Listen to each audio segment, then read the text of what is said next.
गर्छु ल आएन भने सिकाइदिनु ल मिस म पास भए भने तपाईलाई आइसक्रिम खुवाउँछु के पर्दैन म यहाँ तिमीहरूलाई सिकाउनु बसेको हो जति आउँछ त्यति लेख्ने आउँदैन भने चुप लागेर बस्ने केरो बाउले भन्थ्यौ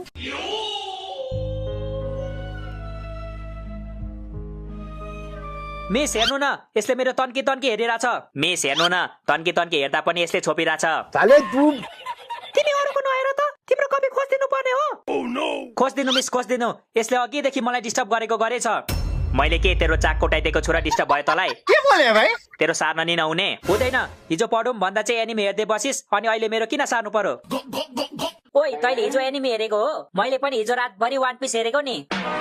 एक्जामको बेला वान पिस हेर्नु अनि रिजल्टको बेला बाउआमाले टु पिस पार्छ तिमीहरूलाई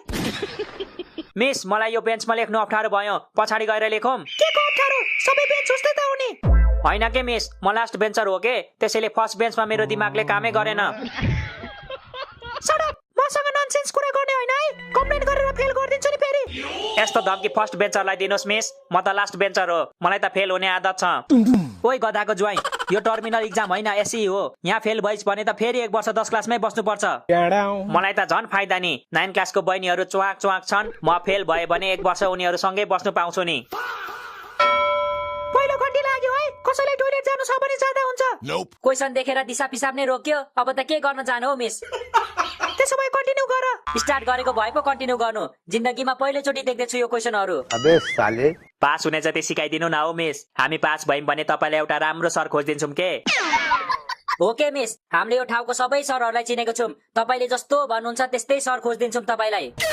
तिमीहरू खुरु खुरु लेख्छौ कि कम्प्लेन गर्दिउ म तिमीहरूको खोरो खोरो लेख्नलाई त केही आउनु पनि पर 1 मिनेट यो वाट इज ब्ल्याक होल त मलाई आउँछ त अबे मजा आएगा ना भिडो यति सजिलो पनि कस्तो नदेखेको मैले ओइ मलाई पनि सिका न यार ब्ल्याक होलको एन्सर के हुन्छ ल लेख म भन्छु the hole which is black is called black hole थेट यस्तो पनि एन्सर हुन्छ किन हुँदैन ब्ल्याक होलको एन्सर यही त हो नि मैले हिजो दिनभरि रटेको आर यु कमेडी मी हो miss the hole which is black is called black hole हुन्छ हो मलाई थाहा छैन तिमीहरू धेरै बोलिसक्यौ है अब चुइक्क आवाज आयो भने म साच्चीकै कपी खोजिदिन्छु तिमीहरूको मिस मेरो पेट खराब छ कि चुइक्क आवाज नआए पनि पुइक्क आउन सक्छ नरिसाउनु ल excuse me miss can I have थप पेपर क्या पक रहे हो मादरचोद साले धोकेबाज हिजो त केही आउँदैन भन्दै थिस् त म्याथको पो केही आउँदैन भनेको त साइन्सको त आइहाल्छ नि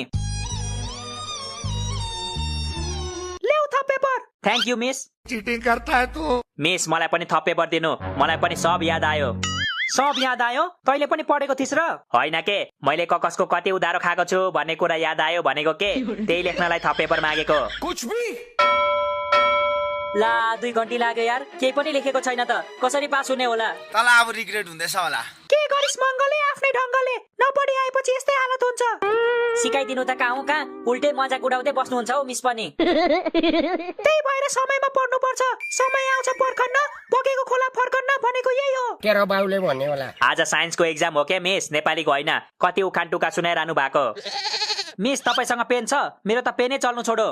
साले धोकेबाज बाहिर मात्र निस्किन म तेरो हात खुट्टा पनि नचल्ने बनाइदिन्छु के बोले भाइ ओइ भाइ तिमी यसरी खुलेआम धम्की दिन सक्दैनौ बुझ्यौ यो कुरा त अघि नै भन्नु पर्थ्यो नि मिस अब त धम्की दिइसके मैले साले तू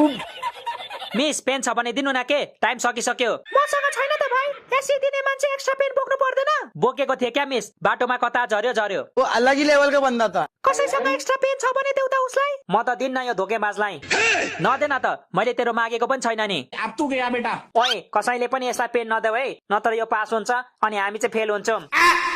कस्तो साथी हौ तिमीहरू आफू पनि फेल हुने अनि साथीलाई पनि फेल बनाउन खोज्ने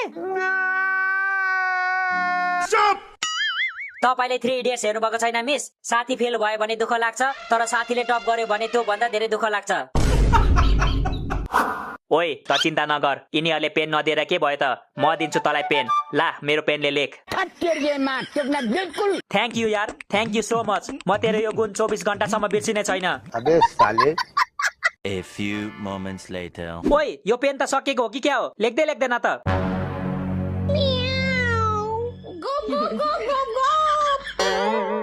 के हो तिम्रो नाम बहिनी परिचय पाम हिमाल जस्तै रहेछौ तिमी बिहानीको घाम कता हिँडेको बिजुली बालेर